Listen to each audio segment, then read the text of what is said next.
Good morning friends. स्वागत है आपका हमारे यूट्यूब चैनल एग्ज़ाम लूप में।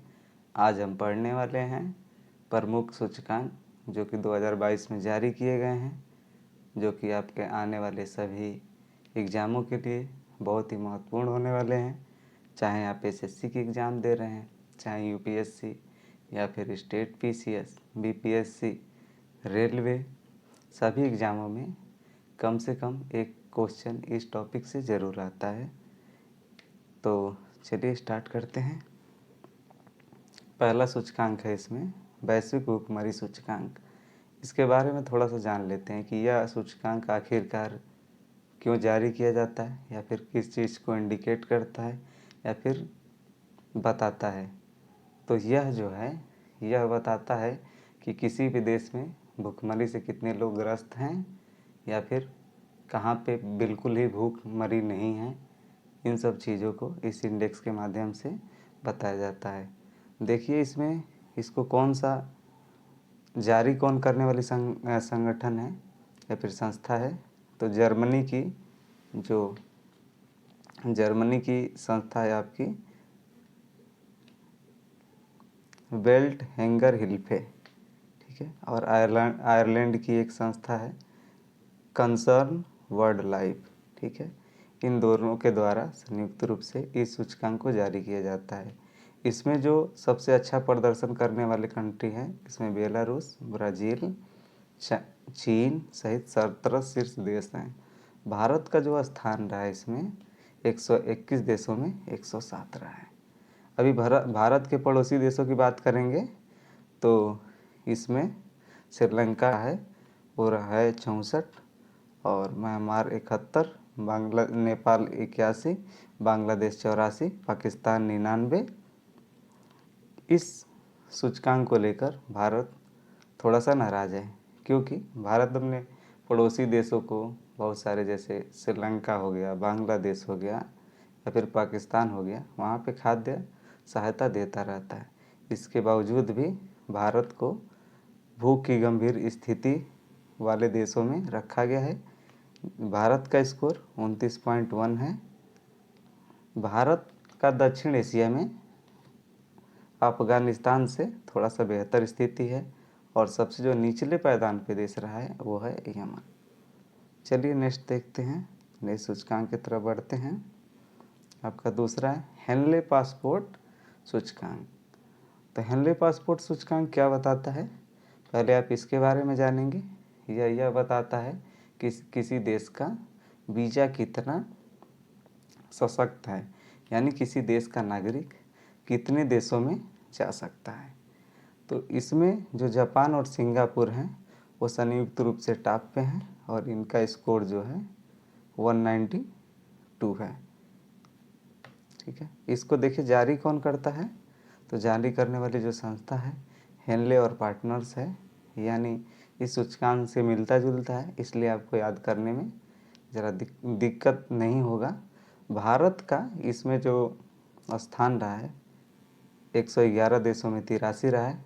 सबसे निचले पायदान पर अफ़गानिस्तान रहा है, यानी अफ़गानिस्तान का जो वीज़ा है सबसे ख़राब है, यानी वह बहुत ही कम देशों में विश्व के भ्रमण कर सकता है।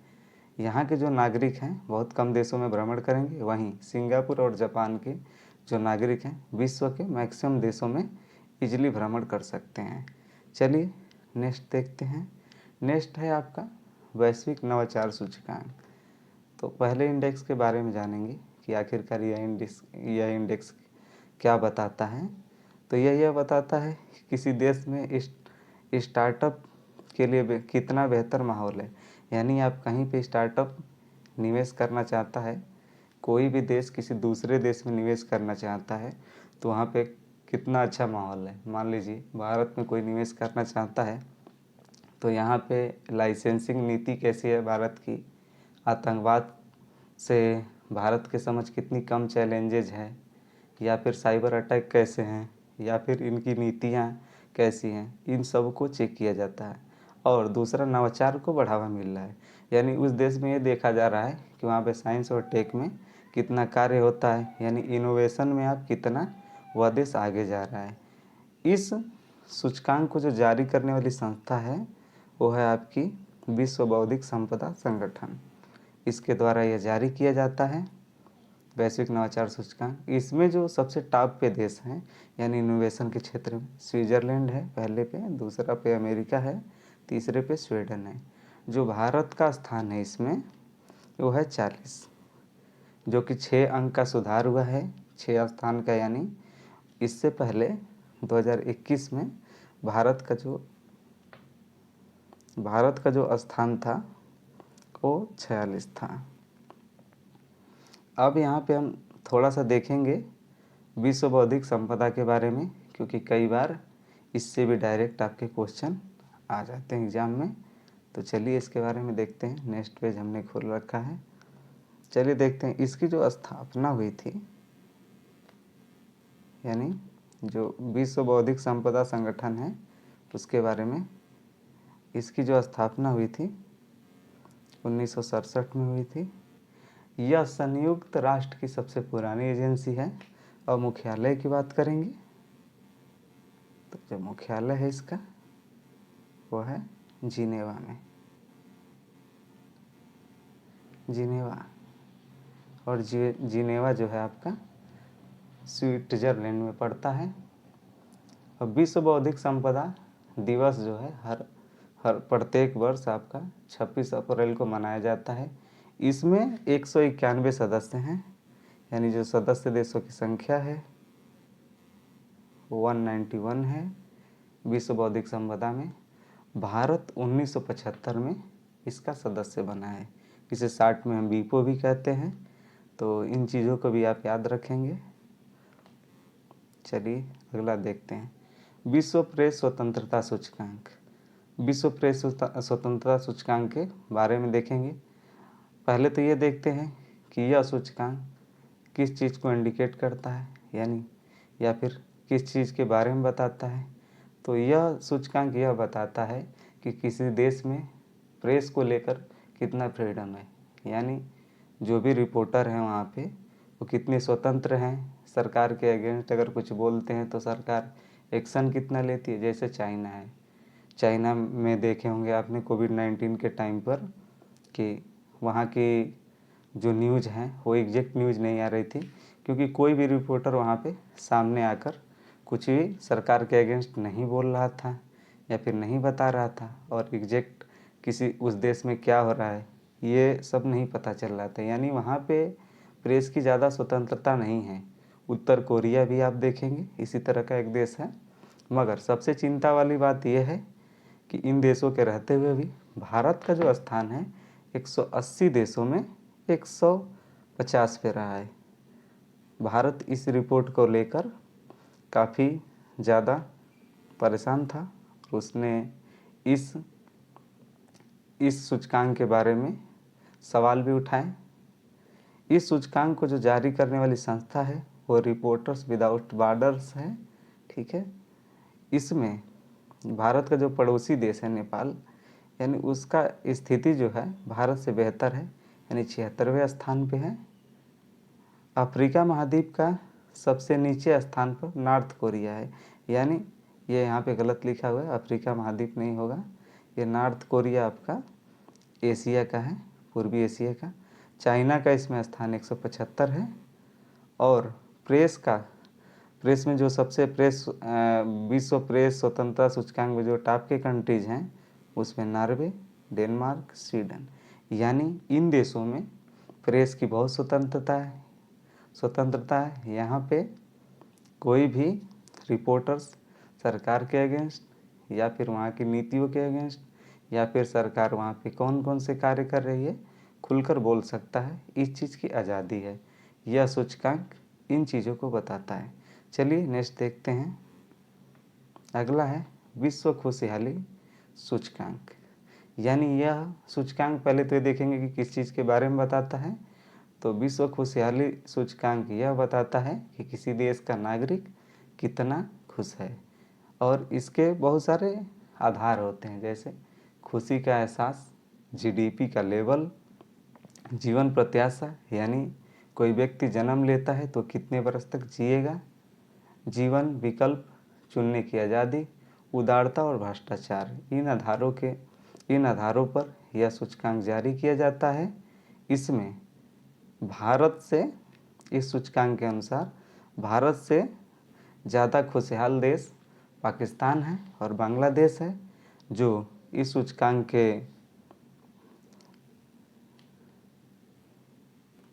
सूचकांक को लेकर भारत काफ़ी चिंतित है, क्योंकि भारत का जो स्थान है 146 देशों में 136 पे रहा है। इसके अनुसार अफ़गानिस्तान सबसे नाखुश देश है, यानी यहाँ के नागरिक सबसे ज़्यादा नाखुश हैं। इस सूचकांक के अनुसार फिनलैंड, डेनमार्क और आइसलैंड के नागरिक जो हैं वो सबसे ज़्यादा प्रसन्न हैं। इन आधारों के बेसिस पे एक बात इसमें और देख लेंगे कि इसको जारी कौन करता है।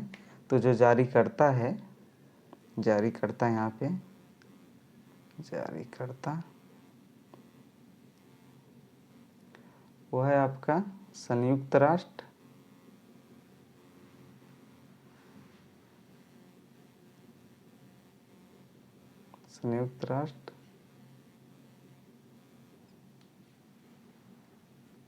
सतत विकास समाधान नेटवर्क, इसके द्वारा यह सूचकांक जारी किया जाता है।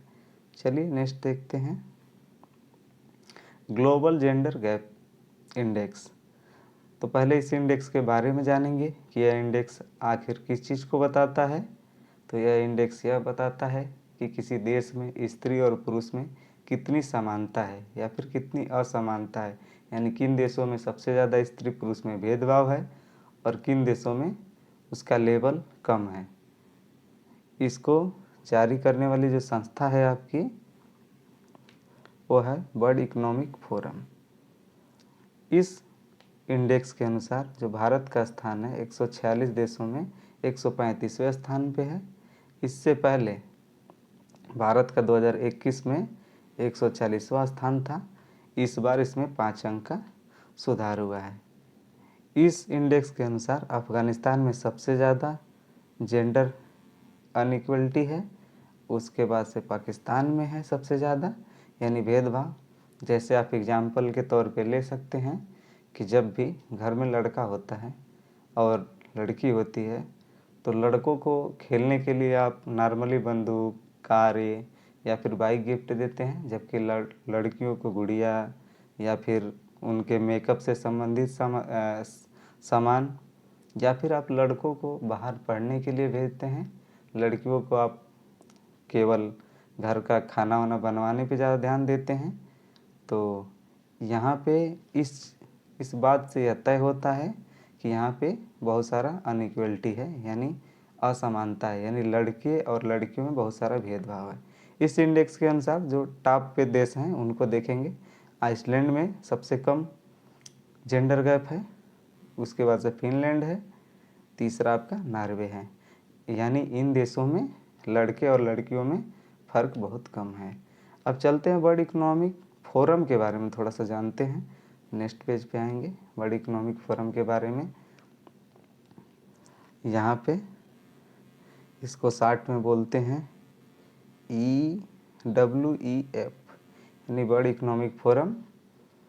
इसको हिंदी में बोलते हैं विश्व आर्थिक मंच। यह एक NGO है। इसकी स्थापना जो हुई थी 1971 में,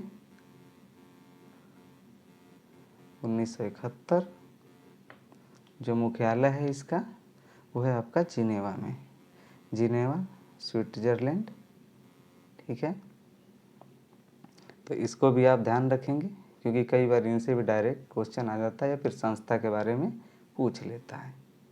चलिए अगला देखते हैं, पर्यावरण प्रदर्शन सूचकांक 2022। इसको देखेंगे पहले जारी कौन करता है। तो एल और कोलंबिया विश्वविद्यालय द्वारा संयुक्त रूप से पर्यावरण प्रदर्शन सूचकांक जारी किया जाता है। यह सूचकांक यह बताता है कि पर्यावरण के क्षेत्र में कौन सा देश कितना अच्छा प्रदर्शन कर रहा है।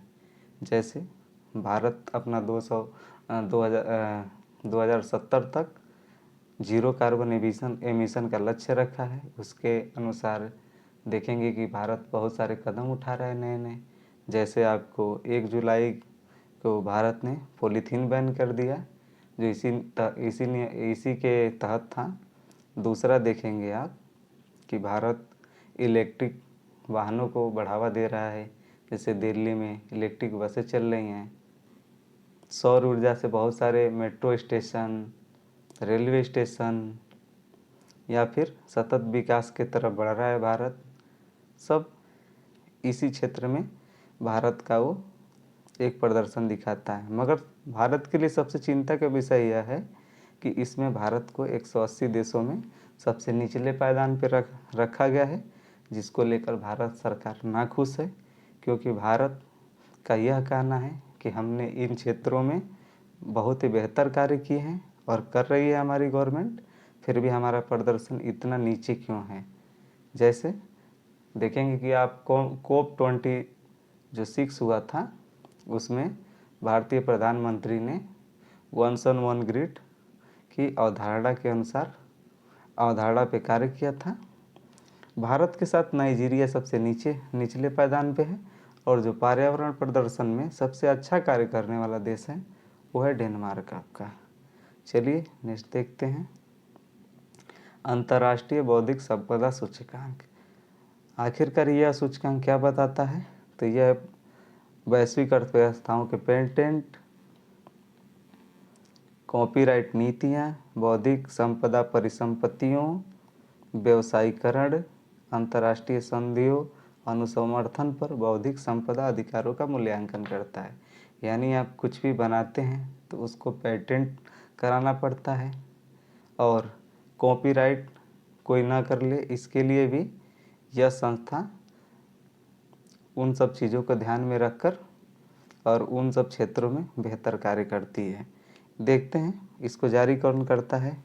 US चैम्बर ऑफ कॉमर्स के वैश्विक नवाचार केंद्र द्वारा यह जारी किया जाता है। इसमें भारत का जो स्थान है 55 देशों में 143 है, जबकि 2021 में 40वें स्थान पे भारत था, यानी 3 अंक का इसमें गिरावट आया है।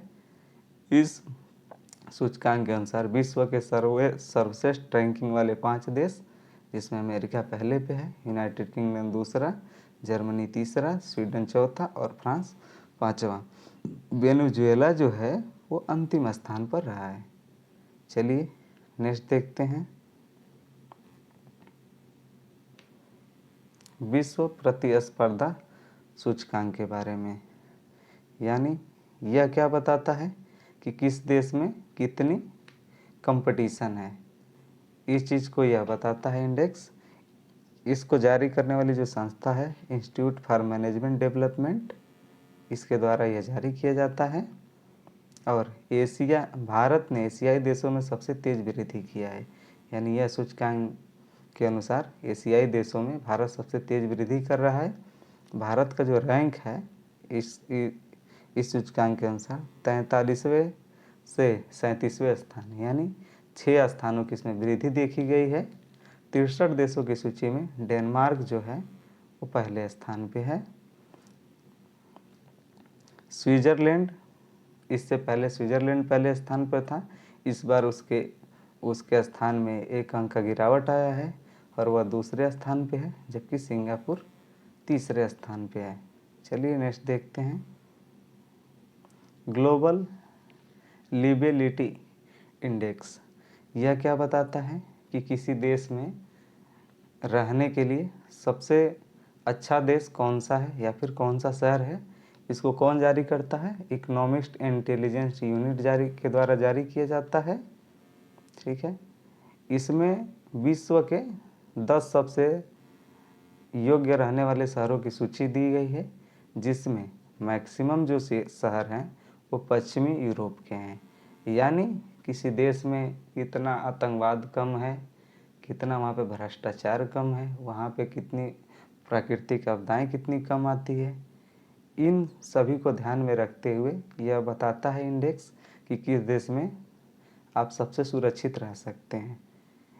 इसके अनुसार, इस इंडेक्स के अनुसार वियना, जो ऑस्ट्रिया की राजधानी वियना है, वो विश्व में सबसे रहने योग्य पे टॉप में है। दूसरा कोपेनहेगन है डेनमार्क की राजधानी, और 10 सबसे कम रहने योग्य यानी जहाँ पे हम लोग नहीं रह सकते वहाँ पे तेहरान है ईरान की राजधानी, कराची है पाकिस्तान से, ढाका की राजधानी है, ढाका है बांग्लादेश की राजधानी, फिर और लागोस है। अब देखेंगे भारतीय शहरों की कुछ सूची। इसमें बेंगलुरु जो है 146 स्थान पे है, जो कि भारत में सबसे कम रहने योग्य शहरों में है। दिल्ली का स्थान 140 है, वहीं मुंबई 141 है। अब थोड़ा सा हम देखेंगे इकोनॉमिक इंटेलिजेंस यूनिट के बारे में, कभी कभी इनसे भी क्वेश्चन पूछ देता है। तो ये जो है आपका लंदन स्थित एक इकोनॉमिक्स ग्रुप है। यह क्या क्या बताता है इकोनॉमिक्स ग्रुप? यह बताता है कि दुनिया में कैसे हालत बदल रहे हैं और दुनिया के आर्थिक और राजनीतिक स्थिति के पूर्वानुमान द्वारा देश विशेष की सरकार को खतरों से आगाह करता है। यह तो यह बताता है कि किसी देश में आर्थिक या फिर राजनीतिक तौर पे कितना खतरा है, उससे उस गवर्नमेंट को आगाह करने का कार्य करता है आपका इकोनॉमिस्ट इंटेलिजेंस यूनिट। चलिए नेक्स्ट देखते हैं। अब सैन्य खर्च पे सिफरी की रिपोर्ट। यह रिपोर्ट यह बताती है कि कोई देश अपने सैन्य पर कितना खर्चा करता है, यानी जीडीपी का कितना करता है। ठीक है, तो इस रिपोर्ट के अनुसार अमेरिका जो है विश्व में सबसे ज़्यादा अपने सैन्य पे खर्चा करने वाले देशों में शामिल है। वहीं भारत देखेंगे तो तीसरे नंबर पे है, चाइना दूसरे नंबर पे है। देखिए 778 बिलियन डॉलर अमेरिका करता है अपने सैन्य खर्च पे, जबकि चाइना 252 करता है। वहीं अगर इंडिया की बात करें तो 76.6 बिलियन डॉलर के साथ तीसरे स्थान पे है। ग्रेट ब्रिटेन चौथा और रूस का स्थान इसमें 5वां है। इन पांचों को अगर आप मिला देंगे तो विश्व में जितने भी देश हैं वो सारे जितने कुल मिलाकर 100 माना जाए सबको, तो उसमें से 62% इन 5 देशों के द्वारा सैन्य पे खर्चा किया जाता है। चलिए नेक्स्ट देखते हैं। चलिए यहीं पे अब आपका ये जितने भी महत्वपूर्ण इंडेक्स थे इस वर्ष के वो सारे समाप्त होते हैं। Thank you for watching. Like और सब्सक्राइब करना ना भूलें। आपका यही सपोर्ट हमें नेक्स्ट वीडियो बनाने के लिए मोटिवेट करता है। Thank you.